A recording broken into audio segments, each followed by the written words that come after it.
I can say with full confidence that Equatorial Guinea changed my life for the better. In 2019, I went to Equatorial Guinea, which is located in Central Africa, to teach English. And I was drawn to this place because it was a Spanish-speaking country in Africa. I have a few highlights from my trip, and the last highlight city might surprise you, so make sure to watch the whole video. Equatorial Guinea is a country just south of Cameroon, and they became wealthy in the mid-1990s because they discovered oil right off their coast. The population of Equatorial Guinea was 1.4 million, which is smaller than the city of Los Angeles. And the capital is Malabo, which is located on an island called Bioko. So let's get into it. The first highlight is going to be Malabo.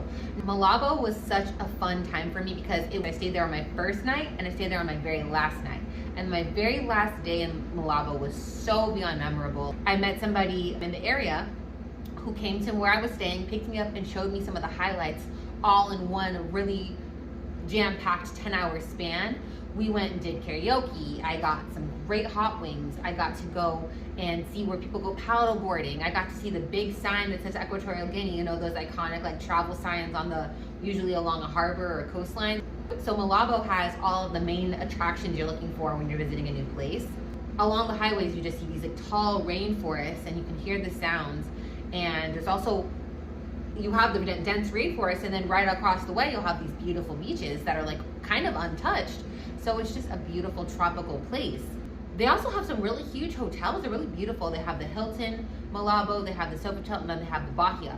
I studied hospitality. I love hotels. So I always notice like, how do the hotels look? Like how does this look from a tourist's perspective? Another highlight was Batete. So that's a city that I got to visit briefly, which is a small village just outside of Malabo. So you kind of go through these, like go down the way and there's like windy pathways and just like, you're going kind of into like a village town. It's super small. And then you get there and it's just like full of life. Like just everyone's out and about, mixing, mingling, chickens are crossing the road. You know, I got to see the houses where they make the cocoa beans on these large kind of platforms and they're roasting or the cocoa beans that you turn into coffee. Wait, do you turn cocoa beans into coffee? Or chocolate? I had to fact check, but yeah, they're making cocoa beans right in front of you. But what I got to learn and discover was that cocoa beans in their raw form are so delicious and sweet, they taste like candy. Also, there's a historical church that is like known as a historical monument and it can't be destroyed or destructed, that people actually use to this day for church services. And I got to climb to the top of the bell tower and kind of overlook the city. And the building needs some work. It was like at that point I think the roof was kind of caving in, but it cannot be removed or destroyed. So that was a really cool glimpse of Batete. I might not say this correctly, but Dijbloho was another city that I got to visit while I was teaching English abroad, and it's kind of like the future awaits. Like it's the next chapter of Equatorial Guinea. What they're trying to do is build up this new province to be the new capital. They're moving the capital to Dijbloho. Please, if I'm saying it wrong, I'm sorry. But I got to see some of the really cool buildings that were under construction, just really impressive buildings that weren't in use yet. And also I got to visit the Grand Hotel Dijbloho, which is massive. And once again, I love hotels. And inside this hotel is like everything you could ever need for a vacation.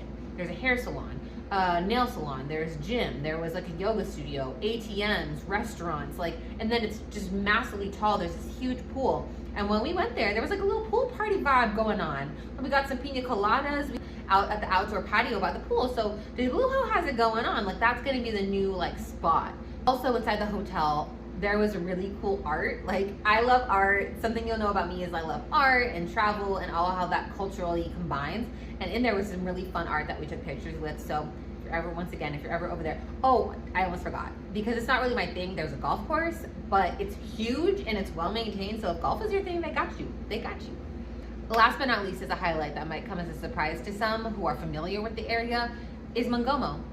Mongomo is a small village that you might deem as, not as flashy or fabulous as Malabo or say another place, that you've traveled and remember well. But I spent 2 months mainly in Mongomo, and it's gonna forever be etched in my heart. Like it's gonna be there, the images of people out and about and just mixing, mingling, going to bars that were people's backyards, buying items from people's garages, and that's the store, catching a taxi cab after having walked a mile to find a taxi.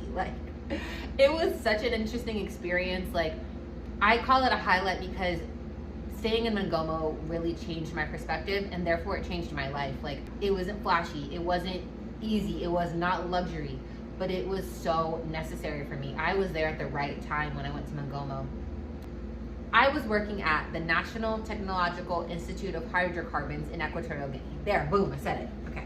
And so it's this really high-tech facility because, honestly, like I mentioned earlier, Equatorial Guinea got wealthy by discovering oil. And hydrocarbon is just hydrogen and carbon, which are natural elements of petroleum and gas. So of course they built this institute so we can train people to understand their source of wealth, where their gross income comes from. We need the next generation to understand this in full. So although that was the institute I was working at was meant and intended for people studying hydrocarbon, I was just teaching English, and we just had our little room, and I was teaching English, and I had my little projector going. But staying in Mongomo is forever in my heart and soul. And it's a highlight because it taught me something about myself, you guys. Like, that's something about travel, is that it's not always the things that you remember the most and hold on to the most aren't always what you expect. I mean, my time was extremely memorable and extremely valuable, and I even made friends with my co-teachers 2-3 years ago now, and we are still friends to this day. And that's another thing I love about traveling. And I can say with full confidence that Equatorial Guinea changed my life for the better. So I'll leave you with that. If you're planning to go there or you've ever been, let's chat. Thanks for watching.